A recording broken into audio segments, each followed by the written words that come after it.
Did you know that, in 1962, the US came this close to starting World War III, and that decades later, we found out there were nuclear weapons, already sitting on the ground, ready to be used, that nobody in Washington even knew about?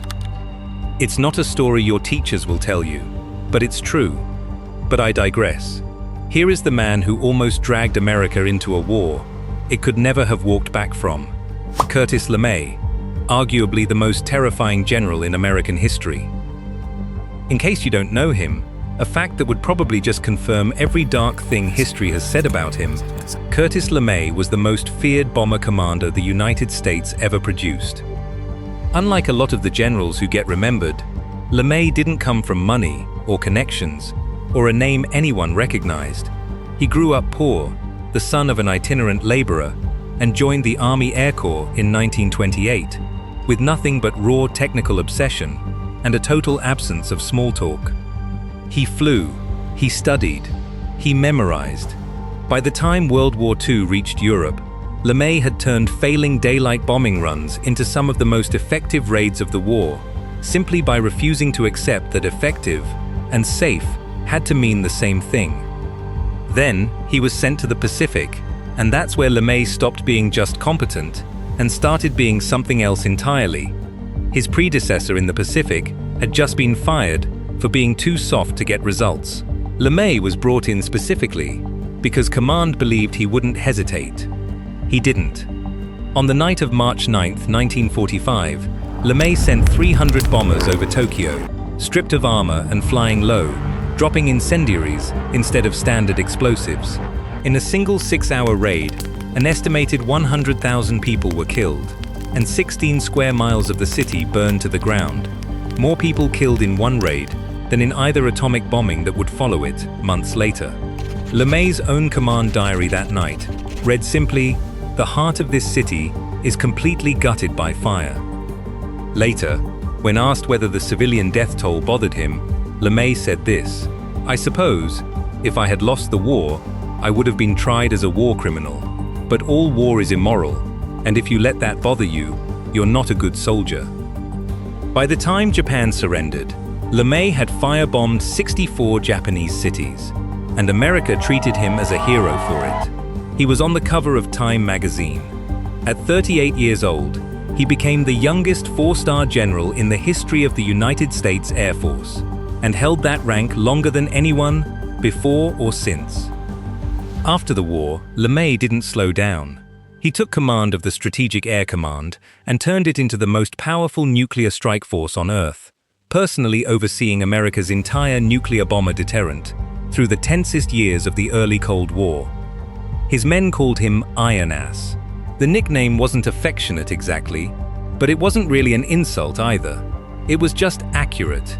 He chewed unlit cigars constantly, rarely smiled for cameras, and ran Strategic Air Command with a standard of readiness so strict that entire bomber crews could be woken at 3 a.m. for a surprise nuclear alert drill and expected to be airborne within minutes. Under LeMay, fail-safe wasn't a slogan. It was the only acceptable outcome. By 1962, LeMay was Air Force Chief of Staff, sitting at the very top table of American military power, one of the men a young president would have to listen to if the Cold War ever actually turned hot. Then, in October of 1962, it very nearly did. American U-2 spy planes photographed something nobody in Washington wanted to see: Soviet nuclear missiles, under active construction, 90 miles off the coast of Florida. For the first time in the Cold War, the Soviet Union had the ability to strike most of the continental United States, with almost no warning at all. President Kennedy convened his closest advisors in secret, and sitting at that table, more certain than anyone else in the room, was Curtis LeMay. LeMay didn't see a crisis to be managed carefully. He saw the moment he'd been waiting for his entire career, a chance to finally end the Soviet threat outright, the same way he'd ended the war in the Pacific. Overwhelming force, applied immediately, with no half measures. He pushed hard for an immediate airstrike on the missile sites, followed by a full invasion of Cuba. Kennedy, weighing the risk of the Soviets retaliating against West Berlin, or triggering a wider war, leaned towards something far more restrained, a naval blockade. LeMay was furious.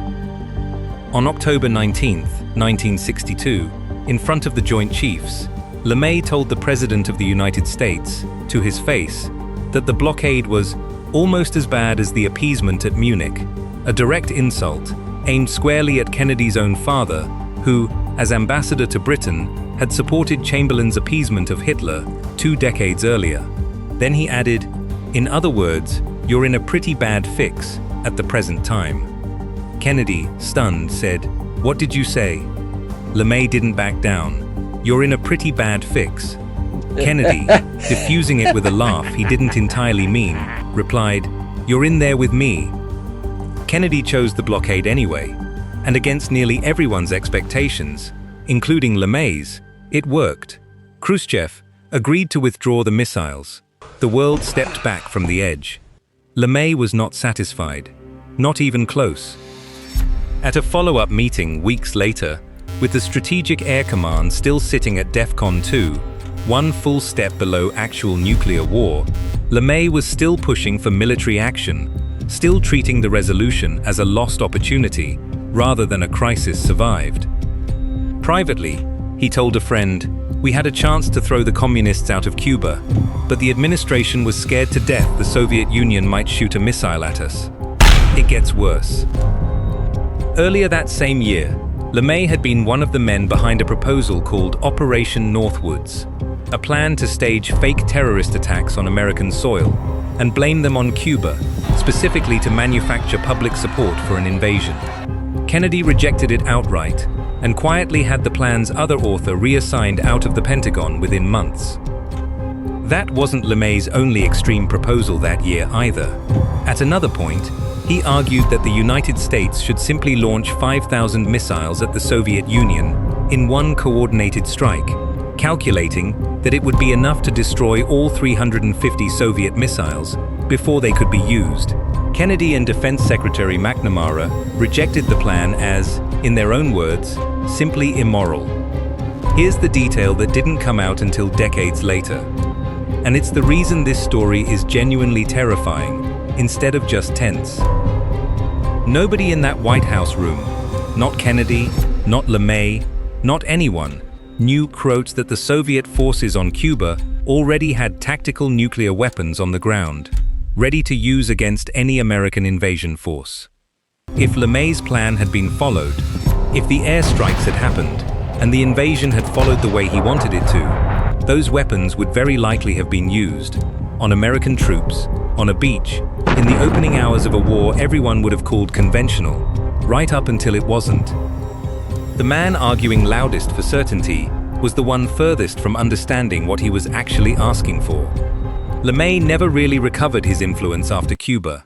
Kennedy, and later Johnson, kept him close enough to use his expertise, but far enough to keep him from the real decisions. He retired from the Air Force in 1965, outspoken and unpopular, in the words of his own colleagues. He didn't fade quietly. In 1968, LeMay agreed to run as the vice presidential candidate on George Wallace's segregationist third-party ticket. At a single press conference, asked about the possibility of using nuclear weapons in Vietnam, LeMay said he would use anything for winning the war, including nuclear weapons if necessary, and effectively ended the campaign's credibility in one sentence.